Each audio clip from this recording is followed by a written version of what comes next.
Hello everyone, last time मैंने आपको narration बताया था। आज मैं नरेशन को वहीं से कंटिन्यू करता हूं जहां मैंने छोड़ा था। एक चीज़ का आपको ध्यान देना है, वो ये है कि लास्ट टाइम जो मैंने आपको बताए थे रिपोर्टिंग वर्ब और रिपोर्टेड स्पीच बताया था। आज मैं आपको सिंपल सा टेंस बताऊंगा, किस तरह से टेंस का असर आपको इसमें दिखता है। आपको मैं आज बताऊंगा प्रेजेंट टेंस वाले वाक्यों को। प्लीज यहाँ आइए मेरे साथ बोर्ड पे। देखिए, आज मैं आपको बताऊंगा, बहुत ईजी है, it's very simple for you to understand present tense के कैसे करते हैं। एक चीज समझिए कि प्रेजेंट टेंस अगर, देखिए वाक्य के दो हिस्से होते हैं, मैंने आपको बताया था। पहला हिस्सा होता है रिपोर्टिंग वर्ब और दूसरा हिस्सा होता है रिपोर्टेड स्पीच। ये दो हिस्से हमने बताए थे। पहला हिस्सा अगर प्रेजेंट टेंस में है तो रिपोर्टेड स्पीच का जो दूसरा हिस्सा होता है उसमें कोई चेंज टेंस में नहीं होगा।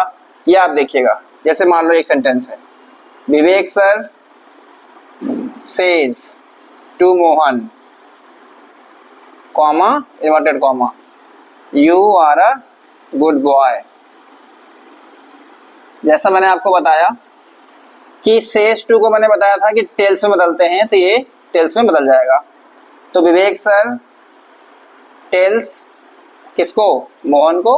Tales Mohan, comma inverted comma को बदलने का अफर्मेटिव में होता है डैट लगाते हैं, हमने डैट लगा दिया। यू आया है, ये थर्ड पर्सन है। थर्ड पर्सन जो आपका सुनने वाला व्यक्ति अगर थर्ड पर्सन है तो थर्ड पर्सन के हिसाब से रिपोर्टेड स्पीच का यू बदलेगा ही में, क्योंकि वह पुरुष है। दैट ही, आर लिखा हुआ, देखिए मैंने कहा टेंस में कोई परिवर्तन नहीं होगा यदि शुरुआती टेंस प्रेजेंट है तो ये आर जो लगता है वो प्रेजेंट कंटिन्यूअस टेंस में लगता है, तो टेंस बदलेगा नहीं। इसका मतलब ये प्रेजेंट कंटिन्यूअस टेंस में ही रहेगा, लेकिन सब्जेक्ट बदल गया। यहाँ ये प्लूरल था, यहाँ ये सिंगुलर है, तो सिंगुलर के हिसाब से ये इज में बदल जाएगा, लेकिन टेंस नहीं बदलेगा। ही is a good boy. That's it, simple सा फैक्ट आप समझिए। दोबारा से मैं बताता हूं, सेज टू टेल्स में बदलेगा, कॉमा इन्वर्टेड कॉमा आपका डैट में बदलता है, यू थर्ड पर्सन मोहन के हिसाब से थर्ड पर्सन होगा इसलिए ही लग गया, टेंस नहीं बदलेगा। मैंने कहा था कि अगर रिपोर्टिंग वर्ब प्रेजेंट टेंस में है तो रिपोर्टेड स्पीच का टेंस नहीं बदलते। ये प्रेजेंट कंटिन्यूअस टेंस था इसलिए यहाँ पे प्रेजेंट कंटिन्यूअस टेंस आया है, लेकिन आर की जगह इज इसलिए आया है क्योंकि आर प्लूरल के साथ और इज सिंगुलर के साथ आता है और ही सिंगुलर है, इसलिए he is a good boy होगा। That's it, it's very simple for you guys. मैं आपको कुछ और सेंटेंस बताऊंगा जिससे आपको आसानी होगी इसको समझने में। देखिएगा,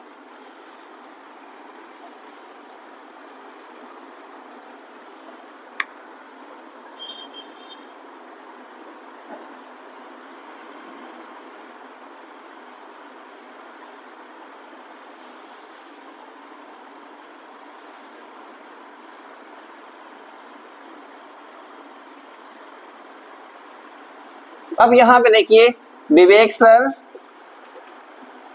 मैंने आपको कहा सेज टू बदलेगा टेल्स में, सिंपल है, यू रहेगा, और ये जो है डैट में बदलेगा। मैंने आपको बताया कि कॉमा इन्वर्टेड कॉमा डैट में चेंज होता है, और बाद में आया यू, यू बदलेगा सुनने वाले के हिसाब से। तो यू यहाँ पे पहले से था तो यहाँ पे भी यू है, तो कोई चेंज नहीं होगा। That you are a good boy. Very easy sentence this was very easy for you guys. Tell से बदलेगा बस, और ये inverted comma, comma inverted comma that ने बदला है, और सब कुछ सेम रहेगा। टेंस देखिए आप, यहाँ पे आर था, यहाँ पे भी आर है, ये प्रेजेंट कंटीन्यूअस, ये प्रेजेंट कंटीन्यूअस, कोई चेंज नहीं हुआ है।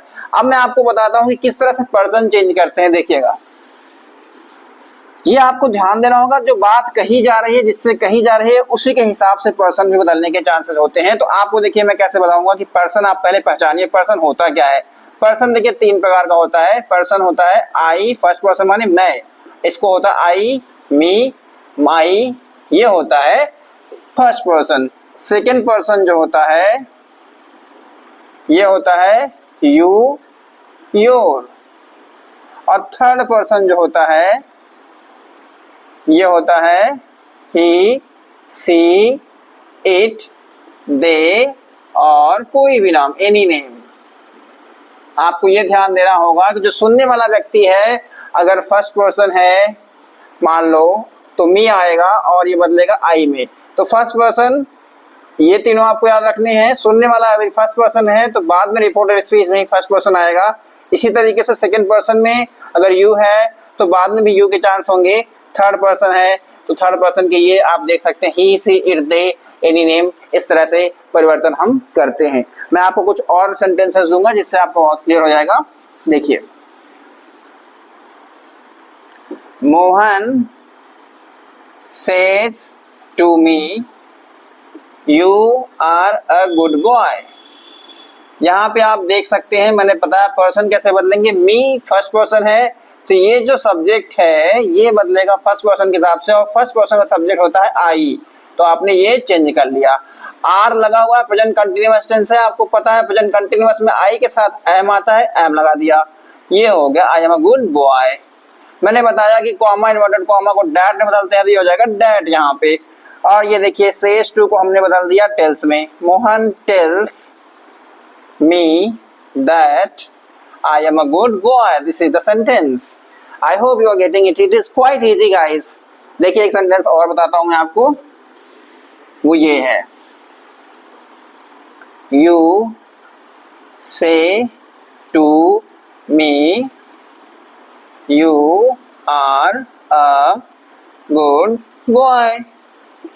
तो यू में रहेगा, से टू देखिए यहाँ पे सेज नहीं है सिर्फ से है तो सिर्फ टेल आएगा, यस नहीं लगेगा, tell me, comma inverted comma that में बदलेगा, यू बदलेगा मैंने कहा सुनने वाले के हिसाब से, मी के हिसाब से, मी का सब्जेक्ट होता है आई तो यहाँ पे आएगा आई, दैट आई, आई के साथ एम आता है, आपको पता है प्रेजेंट कंटिन्यूअस टेंस में जो मैंने अभी बताया आपको, ये हो गया पूरा सेंटेंस।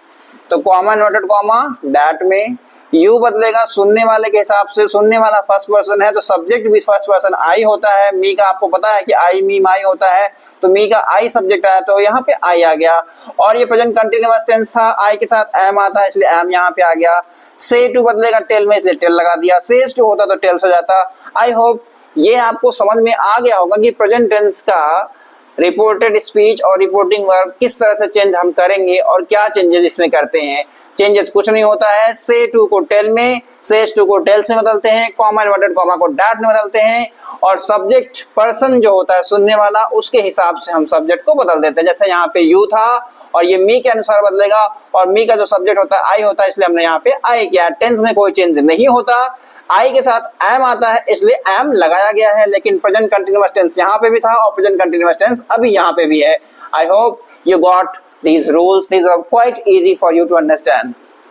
तो आपको ये समझ में आ गया होगा कि प्रेजेंट टेंस जो होता है उसका नरेशन बनाना कितना ही आसान होता है। प्लीज थोड़ा प्रैक्टिस करिए, आपको एकदम से अच्छे से समझ में आ जाएगा। Please, thank you very much.